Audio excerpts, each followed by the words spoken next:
Let's look at the NST. The NST stands for non-stress test.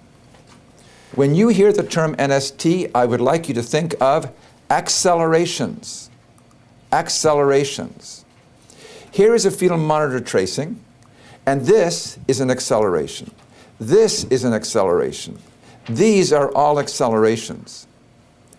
Accelerations are a response of the fetal heart to FM. FM. FM. What's FM? Fetal movement.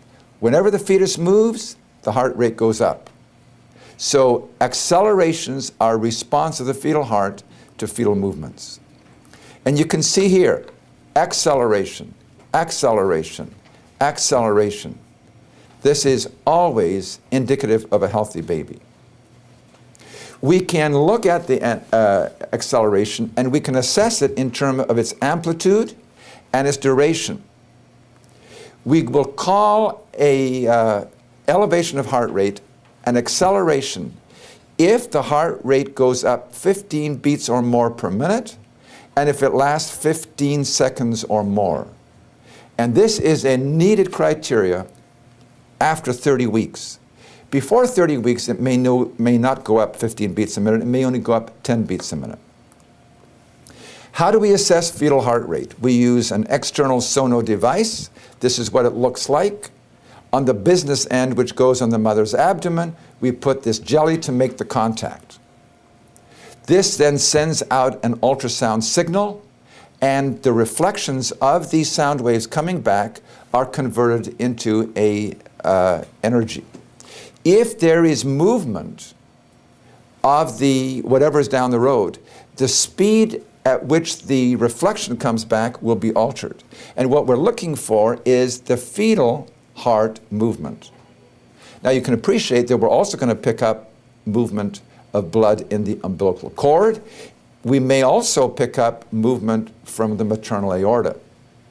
And that's important because if the mother's heart rate is about the same as a fetus, you may mistake and pick up the wrong thing. This is a fetal heart rate tracing as it comes out of the monitor. This is the heart rate, and this is where the contractions are. The prerequisites for a non-stress test are a healthy moving fetus, at least 30 weeks gestation. This looks at the likelihood of fetal heart rate accelerations as a function of gestational age. And you can see that there is an increase in the likelihood of accelerations, and after 30 weeks, basically 100% of normal fetuses will have accelerations. Interpretation. If we see accelerations, we call this a reactive NST. If there are not the criteria for accelerations, we call this a non-reactive NST. This is a reactive NST, and we would like to see 2 or more accelerations in 20 minutes. This is always reassuring. If you see 2 accelerations in 20 minutes, the likelihood of fetal death in the following week is 3 per 1,000, which means 997 out of 1,000 of fetuses will be doing well. That's very reassuring, a reactive NST. Here, look at this fetal heart rate. Do you see any accelerations? There are none. This is a non-reactive NST. If there were accelerations, but they did not meet the criteria of 15 beats a minute, lasting 15 seconds or more, we would call this also non-reactive. Most of the time, if it is non-reactive, it is a false non-reactive. In other words, the fetus is fine.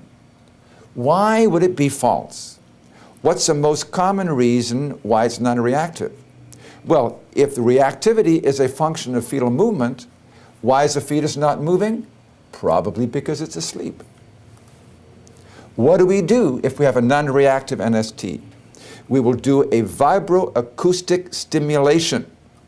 That takes an artificial larynx like this. We put the business end over the fetal head on the mother's abdomen. You flip this switch here, it gives 80 decibels of sound and it vibrates. If the fetus is asleep, it's going to wake up. And when it wakes up, it's going to move. And when it moves, hopefully we will get a reactive NST. What do you do if, in spite of vibroacoustic stimulation, the NST remains still non-reactive? That is now your indication for a biophysical profile. You could potentially do a CST, a contraction stress test, but this is going to be much more costly, much more time-consuming, so we would prefer to use a biophysical profile. Okay, that is the end of the non-stress test.